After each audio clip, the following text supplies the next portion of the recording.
تبارك الذي نزل الفرقان على عبده الحمد ليكون لله نحمده للعالمين ونستعينه نذيرا. ونستغفره ونؤمن به ونتوكل عليه ونعوذ بالله من شرور أنفسنا ومن سيئات أعمالنا من يهده الله فلا مضل له ومن يضلله فلا هادي له ونشهد أن لا إله إلا الله وحده لا شريك له ونشهد أن سيدنا ومولانا محمدا عبده ورسوله صلى الله عليه وعلى آله وأصحابه وبارك وسلم تسليما كثيرا أما بعد فأعوذ بالله من الشيطان الرجيم بسم الله الرحمن الرحيم فانقلبوا بنعمة من الله وفضل لم يمسسهم سوء واتبعوا رضوان الله والله ذو فضل عظيم إنما ذلكم الشيطان يخوف أولياءه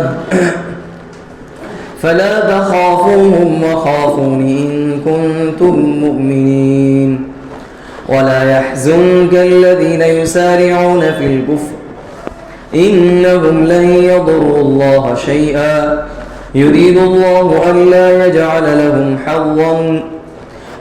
حظا في الآخرة ولهم عذاب عظيم صدق الله العظيم.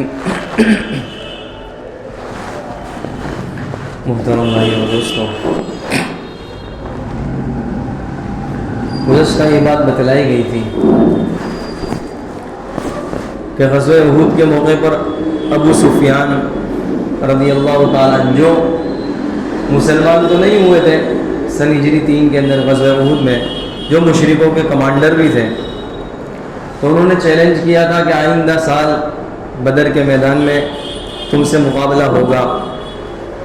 اسی کو جیسا کہ تفصیل سے بتلایا، مختصر کر کے بتلاؤں تو چیلنج کیا تھا بدر کے مقام پر انتقام کا اور لڑائی اور جنگ کا. اللہ کے نبی علیہ الصلوۃ والسلام نے تیاری کر لی، صحابہ کرام کو بھی لیا، جمع کیا. ان کے دلوں میں، کفار کے دلوں میں، مشرکین کے دلوں میں پہلے سے ہی تو رعب تھا مسلمانوں کا، لیکن یہ کہ یہ جنگ نہ ہو، لڑائی نہ ہو، اور مسلمانوں کو خوف زدہ کرنے کے لیے، ڈرانے اور دھمکانے کے لیے انہوں نے پروپیگنڈا بھی کیا تھا. اور پروپیگنڈے کے طور پر قبیلہ عبد القیس کے لوگوں کو استعمال کیا کہ وہ جا کر افواہ پھیلا دیں کہ بہت بڑی تعداد میں آ رہے ہیں، ہتھیار لے کر آ رہے ہیں. لیکن یہ پروپیگنڈا بھی کام نہیں آیا. مسلمان تو جب یہ خبر سنائی کہ بہت بڑی تعداد میں آ رہے ہیں مقابلے کے لیے، لیکن اس کا اثر مسلمانوں کے دلوں پر نہیں ہوا، خوف زدہ نہیں ہوئے، ڈرے نہیں، بلکہ اس خبر کے سننے کے بعد مزید ایمان میں ان کا اضافہ ہو گیا اور شہادت کا جذبہ جوش مارنے لگا، انتقام کا جذبہ جوش مارنے لگا. تو یہ ان کے جذبات تھے جس کو فرمایا تھا فزادہم ایمانا، ان کا ایمان اور بڑھ گیا. اور ان کی زبان پر تھا وقالوا حسبنا اللہ ونعم الوکیل، کہ اللہ تعالیٰ ہی ہمارے لیے کافی اور وہی کارساز ہے، ہمیں کسی کی پرواہ نہیں. چنانچہ یہاں سے لشکر تو نکلا بدر کے مقام پر، وہاں پہنچے لیکن کفار کی طرف سے کوئی نہیں آیا. ان پر تو پہلے سے رعب طاری تھا، اور پھر دیکھا کہ ہمارے اس پروپیگنڈا کا بھی مسلمانوں پر کچھ اثر نہیں ہوا، تو وہاں سے تو کوئی آئے نہیں مقابلے کے لیے. مسلمانوں نے وہاں قیام بھی کیا، اور وہاں کی جو منڈی تھی تجارت کاروبار کی، تو وہاں تجارت بھی کی اس منڈی میں، اور تجارت اور کاروبار جو تجارت کی اس کا نفع بھی ہوا، اور وہ نفع تمام جو مجاہدین تھے ان میں تقسیم بھی ہوا. گویا کہ وہاں گئے بھی لیکن کوئی جنگ نہیں ہوئی، کوئی مقابلے کے لیے کوئی نہیں آیا، بلکہ مزید مالی نفع بھی ہوا، منڈی میں تجارت کی تو نفع بھی ہوا اور تقسیم بھی کیا. تو اسی کو اللہ تعالیٰ نے آگے فرمایا کہ مسلمانوں نے جو اللہ تعالیٰ پر بھروسہ کیا، اعتماد کیا، اور ان کا جو کامل توکل اور کامل بھروسہ اللہ تعالیٰ پر تھا، جس کو جیسا کہ فرمایا مسلمان حسبنا اللہ ونعم الوکیل کہ اللہ ہمارے لیے کافی ہے اور وہی کارساز ہے. تو اگلی آیت میں اسی کے برکات اور فضیلت کو فضائل کو بیان کیا ہے کہ اس کا مسلمانوں کو کیا فائدہ حاصل ہوا. ان کا جو اعتماد تھا اس کی برکت یہ ہوئی فانقلبوا بنعمت من اللہ وفضل کہ یہ لوگ اللہ کی نعمت اور فضل لے کر لوٹے. وہاں سے جہاں گئے تھے بدر کے مقام پر، یہ سن ہجری 4 کی بات ہے، ورنہ بدر کی لڑائی تو سن ہجری 2 میں ہو چکی تھی. یہ سن ہجری 3 کے اندر غزوہ احد ہوا اور سن ہجری 4 کے اندر بدر کا کہا تھا کہ بدر کے مقام پر آ جانا، وہاں ہمارا مقابلہ ہوگا. تو یہ سن ہجری 4 کی بات ہے. تو اس سن ہجری 4 میں مقابلہ نہیں ہوا. تو فرمایا فانقلبوا یہ لوگ واپس لوٹے. کیسے لوٹے؟ اللہ کی نعمت لے کر لوٹے. اب اللہ کی نعمت کے اندر دونوں چیزیں آ گئی کہ اخروی فائدہ تو ملا ہی، اخروی ثواب تو ملا ہی، لیکن مزید فائدہ یہ ہوا کہ وہاں کی منڈی میں تجارت بھی کی تو ان کو مالی فائدہ بھی ہوا. یہ بھی اللہ تعالیٰ کی نعمت تھی. تو یہ اللہ کی نعمت لے کر واپس لوٹے. اور اللہ کا فضل، اللہ کی یعنی خاص مہربانی جو ان کے ساتھ شامل حال تھی، یہ دونوں چیزیں لے کر واپس لوٹے. اور مزید ان کے خاص کیا ہوا؟ کوئی جانی نقصان بھی نہیں ہوا، کوئی جانی نقصان نہیں، لڑائی نہیں ہوئی، جنگ ہی نہیں ہوئی. اسی کو فرمایا لم یمسسہم سوء انہیں کوئی تکلیف ہی نہیں پہنچی، جانی نقصان بھی نہیں ہوا. اور واتبعوا رضوان اللہ، اور ان کی صحابہ کرام کی خاص صفت کو اس یہاں پر بیان کیا ہے. خاص صفت کیا تھی؟ ان لوگوں نے اللہ کی خوشنودی کی اور اللہ کی رضامندی کی پیروی کی اور اس کا اتباع کیا. یہ خاص صفت حضرات صحابہ کرام کی تھی. یہی چیز ان کی کامیابی کا راز تھا، ان کی زندگی کی کامیابی کا راز. قرآن کریم میں ان کا تذکرہ اور قیامت تک آنے والے لوگوں کے لیے یہ راہ ہدایت کہ جو بھی ان کے نقش قدم پر چلے کامیاب ہو جائے. تو ان کی کامیابی کا جو راز ہے وہ بنیادی صفت اور بنیادی جو خاص چیز ہے واتبعوا رضوان اللہ کہ یہ لوگ اللہ کی رضامندی میں اپنی رضامندی کو ملانے والے، اللہ کی خوشنودی میں اپنی خوشنودی سمجھنے والے. یہ نہیں کہ میری تو چاہت یہ ہے تو میں تو یہی کروں گا، اب میری سمجھ میں تو یہی آ رہا ہے، میری سمجھ میں اللہ کا حکم نہیں آ رہا. یہ بات نہیں. اپنی زبان میں یوں کہو، اپنی عقل کے گھوڑے نہ دوڑا کر اللہ اور اس کے رسول نے جو کہہ دیا ان کی مرضی میں اپنی مرضی رکھنے والے، اپنے آپ کو تابع کر دینے والے.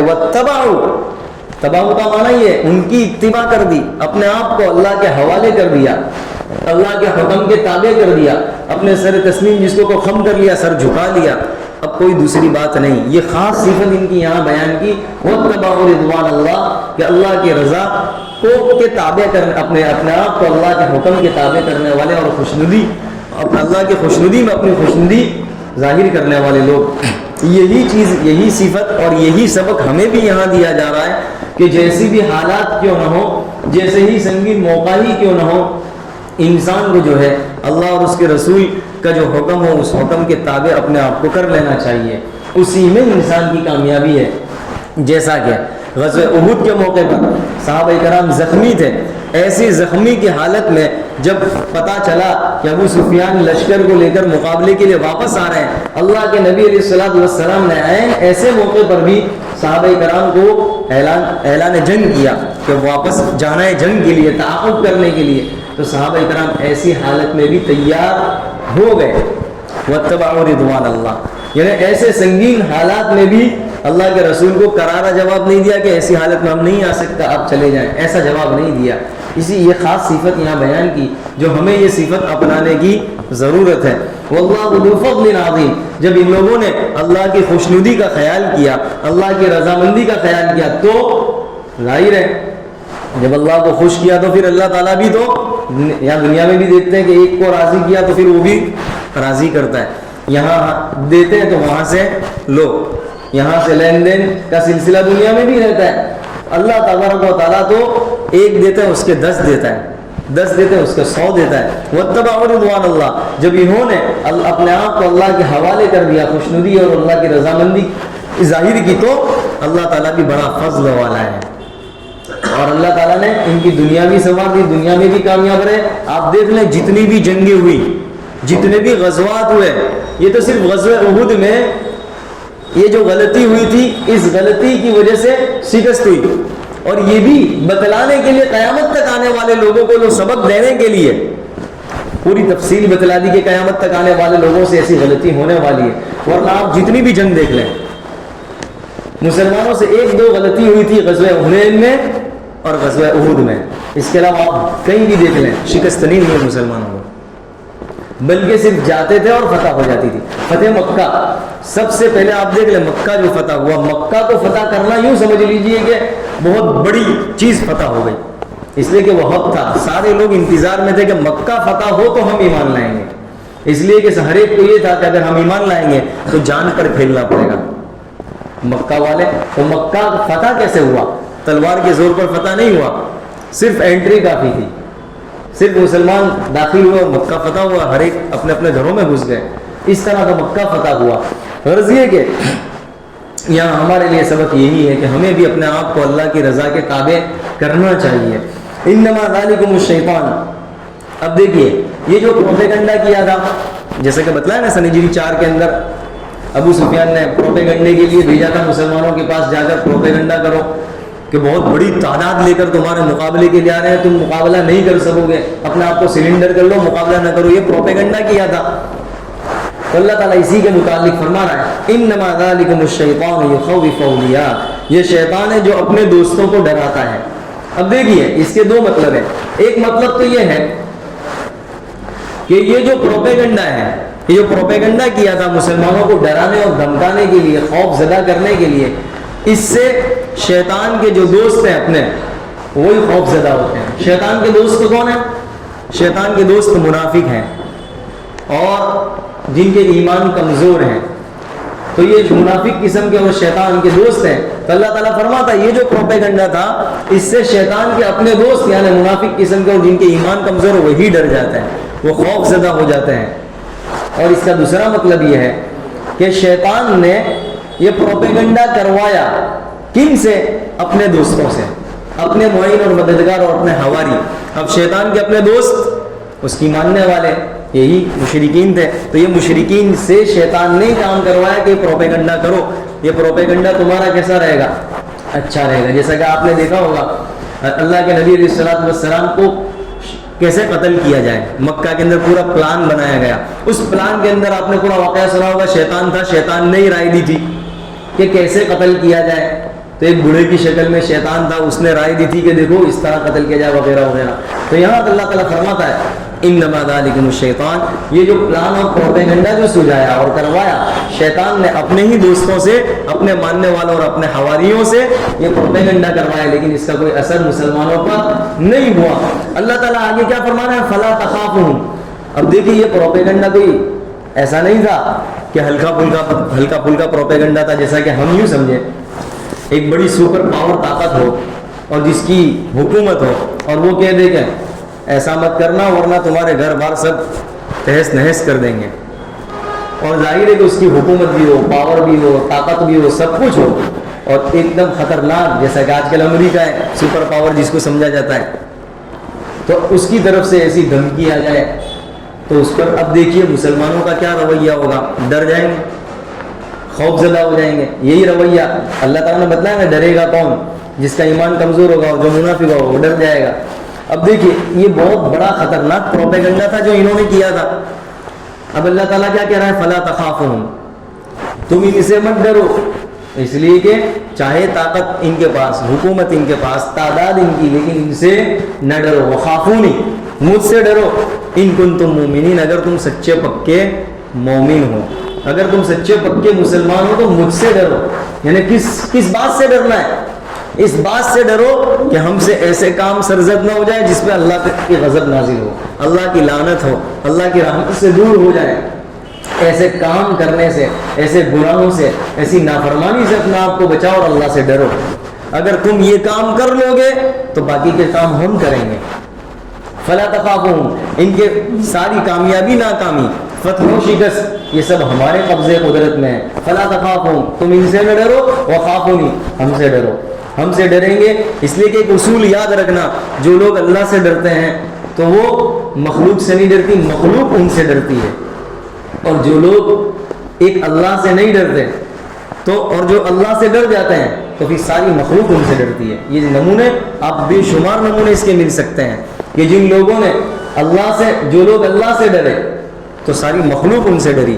آپ دیکھ لیں حضرت صحابہ کرام کے واقعات اور آج کے تازہ نمونے آپ کو مل جائیں گے کہ جن لوگوں نے اللہ کا خوف اپنے دلوں میں بسایا تو مخلوق کا خوف ان کے دلوں سے نکل گیا، بلکہ مخلوق پر ان کا رعب طاری ہو گیا. آج اتنی تعداد میں مسلمان ہیں لیکن مسلمانوں کا کوئی رعب کافروں پر نہیں ہے، دشمنوں پر نہیں ہے. اس کی وجہ یہ ہے وخافونی نہیں ہوا کہ ہم اپنے دلوں میں اللہ کا خوف بسایا ہی نہیں، اللہ کا ڈر دلوں میں بسایا نہیں، ڈر دل میں پیدا ہی نہیں کیا. یعنی ایسے کام کیے جس سے اللہ کی غضب نازل ہو، اللہ کی لعنت اترے اور اللہ کی رحمت سے دور ہو. وہ کام کیے جس کے نتیجے میں ظاہر ہے پھر ذلت و رسوائی اور تباہی ہونی ہے. تو فرمایا فلا تخافوہم وخافونی ان کنتم مؤمنین. اگلی آیت میں اللہ تعالیٰ نے ان منافقوں کے متعلق فرمایا جو منافقین اور جو اپنے آپ کو جو زبان سے ایمان کہنے والے مومن کہنے والے ہیں، ان لوگوں کے متعلق فرمایا جو کافروں کے پاس دوڑ دوڑ کر جاتے ہیں، کندھے سے کندھا ملاتے ہیں اور یہ سمجھو کہ ان کی بات ماننے کے لیے تیار ہے. وہ جی حضوری ساری چیزوں کے لیے تیار. کیوں؟ یہ دیکھیے یہاں پر ایک وجہ، اس کی دوسری وجہ قرآن کریم نے خود بیان کی، نخشا ان تصیبنا دائرہ. یہ یسارعون، دیکھیے یہاں پر کیا کہا، یسارعون فی الکفر، دوڑ دوڑ کر جاتے ہیں کافروں کے پاس. کیوں؟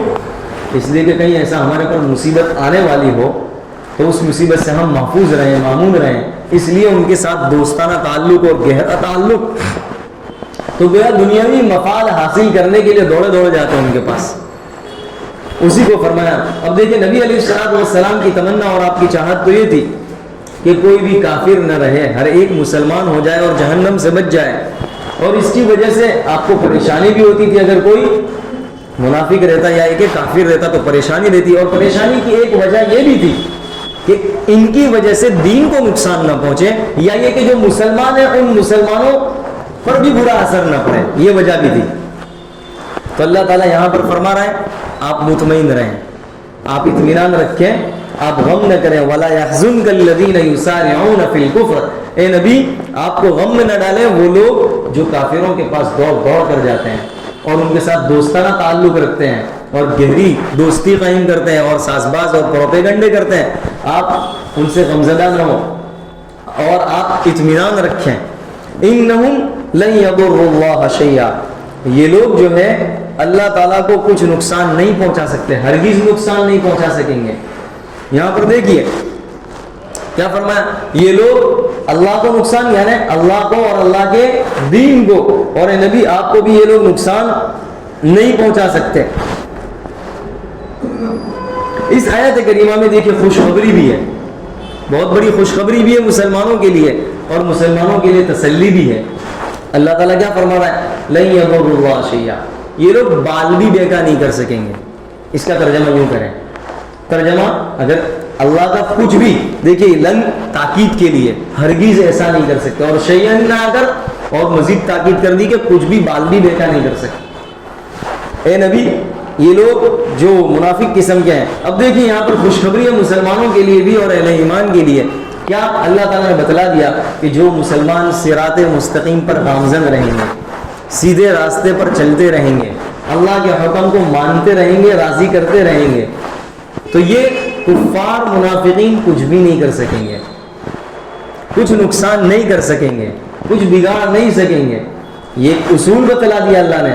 لیکن اگر وہ صرف نام کے مسلمان رہے، کام کے مسلمان نہ رہے، ان کی وضاحت، ان کا رہن سہن، ان کا حلیہ، ان کا چہرہ، ان کا لباس، ان کا طور و طریق اگر غیروں کے طریقے پر رہا تو پھر وہ اپنی ذلتی کے ذمہ دار ہوں گے.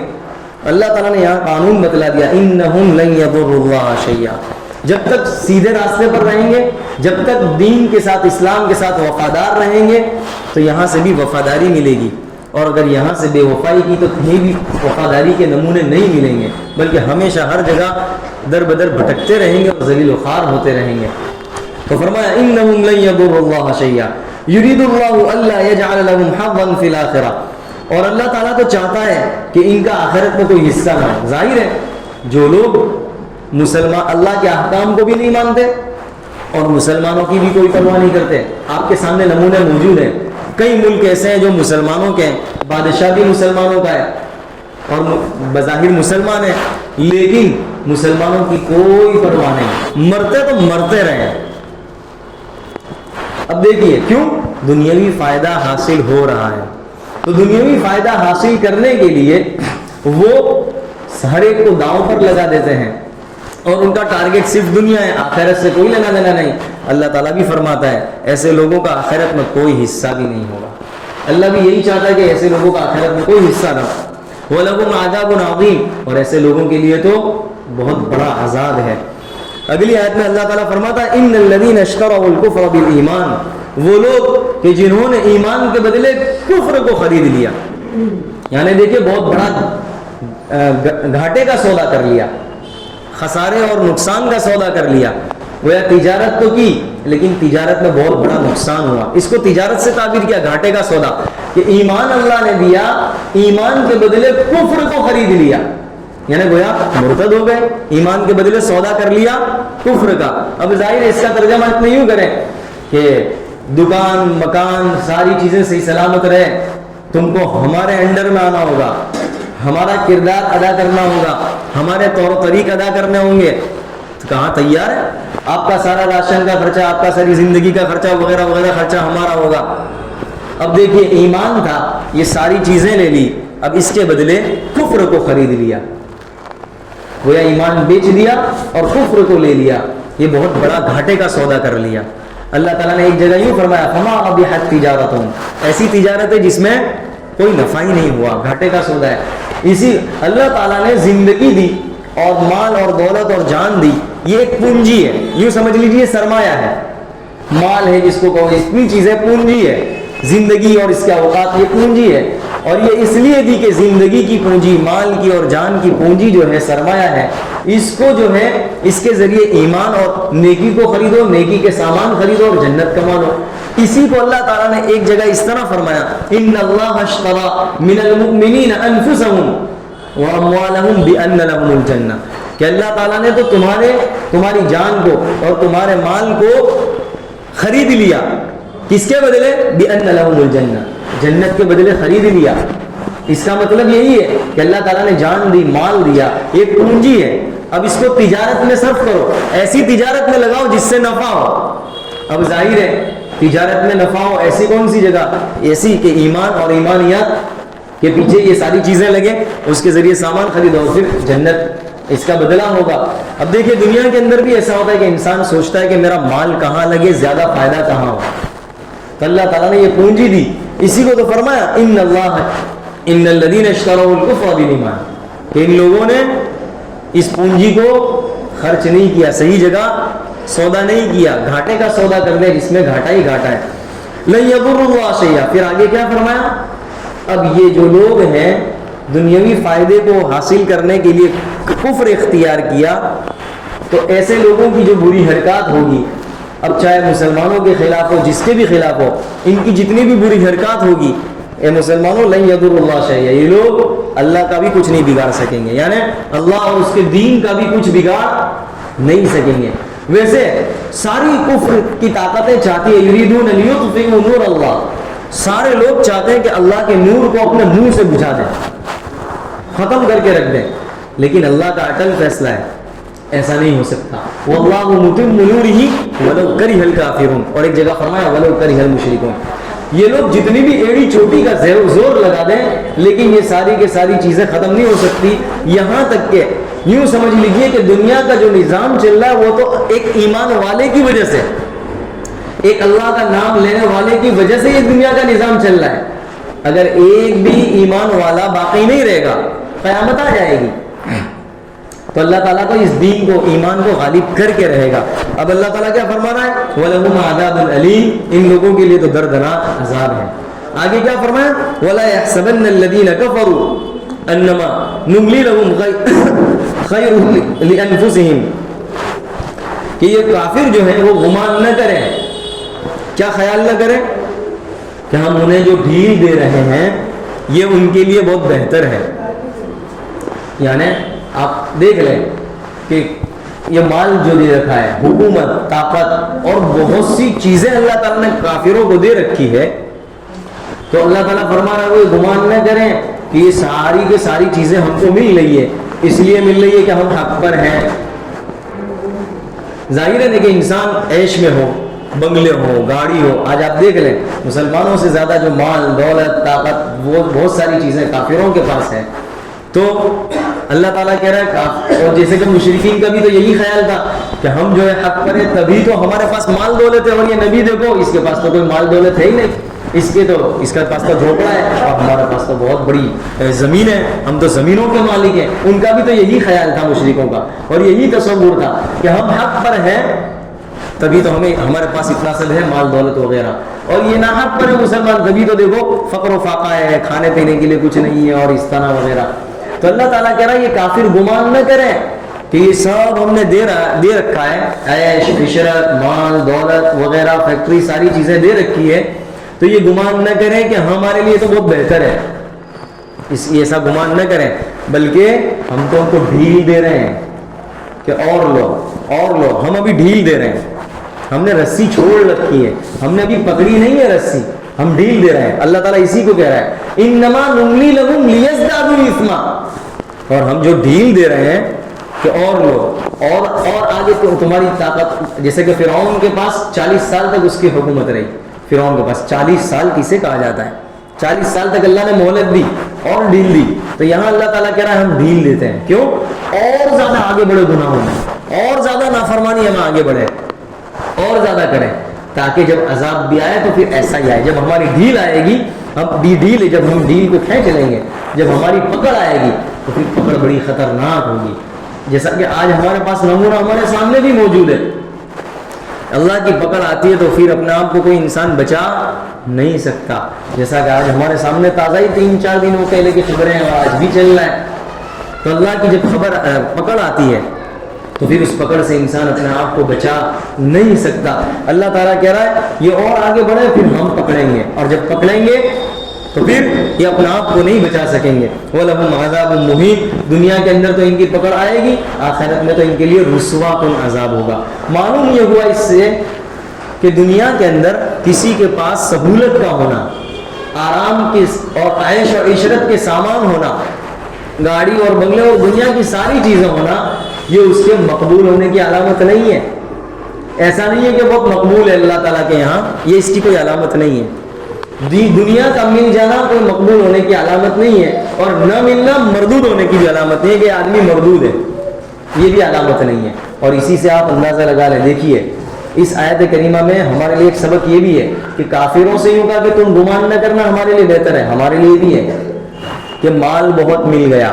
اب یوں گمان نہ کرنا کہ یہ تو میرے لیے نعمت ہے. مال بعض مرتبہ نعمت ہوتا ہے, وہی مال بعض مرتبہ وبال بھی ہوتا ہے. کیسے؟ اب یہ جو مال ہے وہ عیاشیوں میں لگے گا, نافرمانی میں لگے گا, اللہ کی ناراضگی میں لگے گا, اور فضول خرچیوں میں لگے گا. شادی کے اندر دیکھ لیں خوب فضول خرچی, دیوالی میں دیکھ لیں, اتران میں دیکھ لیں, اور پتہ نہیں یہ ساری نافرمانیوں میں جب یہ مال خرچ ہوگا تو اس سے بھی اندازہ لگا لیں کہ یہ مال ہمارے لیے بہتر بھی ہے یا نہیں. پھر یہ ایسا تو نہیں ہے نا کہ اللہ تعالیٰ ڈھیل دے رہا ہے, وَأُمْلِي لَهُمْ إِنَّ كَيْدِي مَتِينٌ, اللہ تعالیٰ ابھی تو ڈھیل دے رہا ہے, لے اور لے مال اور لے, اور جب نافرمانی بڑھ جائے گی تو پھر اللہ تعالیٰ کی پکڑ آئے گی. اور پھر پکڑ آئے گی تو تم نے بھی دیکھا ہوگا بہت سے لوگ کروڑ پتی اور ابج پتی تھے, لیکن جب اللہ کی پکڑ آئی تو مکان تک ان کا نہیں رہا, کرائے کا مکان میں رہنے لگے, روڈ میں آ گئے, روڈ پر آ گئے. ایسے بہت سارے واقعات ہیں. اللہ دینے پر آتا ہے تو خوب دیتا ہے, اور لینے پر آتا ہے تو ایک جھٹکے میں پورا ختم کر دیتا ہے. ایک جھٹکے میں امریکہ کی جیسے آگ لگی, آپ نے دیکھا کیسا ایک جھٹکے میں پورا تہس نہس ہو گیا. ایک جھٹکے میں کمانے میں تو سال لگ جاتے ہیں, لیکن جب اجڑتا ہے تو گھنٹوں نہیں منٹوں میں اور لمحوں میں اجڑ جاتے ہیں ساری چیزیں. اللہ تعالیٰ کہتا ہے کہ ہم جو دیتے ہیں وہ ڈھیل دیتے ہیں, پھر جب پکڑ کرتے ہیں تو پھر بچ نہیں پاتے. اس لیے ہمیں بھی غور کرنا چاہیے کہ ہمارے پاس جو نعمت ہے اس نعمت کی قدردانی کریں, اس نعمت کا غلط استعمال نہ, اور یہ سوچتے رہیں کہ یہ اللہ کی ڈھیل تو نہیں ہے. کہیں ایسا تو نہیں کہ ابھی ڈھیل دی جا رہی ہے, پھر بعد میں پکڑ آئے گی اللہ کی طرف سے. وہ اور کرتے رہنا چاہیے. اللہ تعالیٰ مجھے اور آپ کو عمل کی توفیق عطا فرمائے. سبحانك اللهم وبحمدك وتبارك اسمك وتعالى جدك ولا اله غيرك اللهم صل على محمد وعلى ال محمد كما صليت على ابراہیم وعلى ال ابراہیم انك حمید مجید۔ اے اللہ ہمارے گناہوں کو معاف فرما، خطاؤں سے درگزر فرما۔ اے اللہ اپنی رضامندی کے مطابق ہمیں زندگی گزارنے کی توفیق عطا فرما۔ اے اللہ ناراضگی سے پوری پوری حفاظت فرما۔ اے اللہ جن لوگوں کا، جن منافقوں کا تو نے قرآن کریم میں ذکر کیا ہے، ان کی جو اوصاف بیان کیے ہیں، اے اللہ ان کے اوصاف اختیار کرنے سے ہماری پوری پوری حفاظت فرما، ان منافقوں میں شامل ہونے سے ہماری پوری پوری حفاظت فرما۔ اے اللہ جیسا صحابہ کرام کا ایمان تھا اور ان کا جو رویہ تھا اور ان کا جو طریقہ تھا اور ان کی جو خاص صفت تو نے بیان فرمائی، وَاتَّبَعُوا رِضْوَانَ اللَّهِ، ایسی صفت ہمیں بھی اختیار کرنے کی توفیق عطا فرما۔ اے اللہ تو نے بغیر مانگے بہت کچھ عطا کیا ہے۔ اے اللہ یہ ایمان جیسی دولت جس کی اے اللہ ہمیں قیمت کا اندازہ بھی نہیں کہ کتنی بڑی دولت ہے، اتنی بڑی دولت بغیر مانگے دے دی۔ اے اللہ ہم تجھ سے تیری رضا مانگتے ہیں، اے اللہ عطا فرما دے، تیری رضا کے مطابق زندگی گزارنے کی ہمیں توفیق عطا فرما دے۔ اے اللہ آج تک تجھے بہت ناراض کیا، آئندہ کی زندگی تیری رضا میں گزارے، ایسی توفیق عطا فرما دے۔ اے اللہ ایسی توفیق عطا فرما، اپنی مدد شامل حال فرما، اپنی مدد شامل حال فرما، فتنوں سے ہماری پوری پوری حفاظت فرما۔ اے اللہ فتنوں کے بہاؤ میں بہہ جائیں، اس سے ہماری حفاظت فرما۔ اے اللہ نافرمانی والے کام کو اختیار کر لیں دنیاوی فائدے حاصل کرنے کے لیے، اپنی خواہش اور اپنی شہوت کو پورا کرنے کے لیے تیری نافرمانی کر بیٹھیں، اس سے ہماری پوری پوری حفاظت فرما۔ اے اللہ دجالی فتنوں سے ہماری حفاظت فرما۔ اے اللہ دجال کے فتنے سے اور دجال سے کوئی نبی ایسا نہیں جس نے ڈرایا نہ ہو، نبی علیہ الصلوۃ والسلام نے بھی بہت ڈرایا اور اس سے پہلے جتنے بھی نبی گزرے سب نے ڈرایا، بہت بڑا سنگین فتنہ ہے۔ اے اللہ ان دجالی فتنوں سے بالخصوص موبائل والے فتنے سے ہماری پوری پوری حفاظت فرما۔ اے اللہ پوری پوری حفاظت فرما۔ اے اللہ ہماری دستگیری فرما، اے اللہ ہم بہک جائیں، اے اللہ ہم بہک جائیں اس سے ہماری حفاظت فرما۔ اے اللہ ہم تجھ سے دور ہو جائیں اس سے ہماری حفاظت فرما۔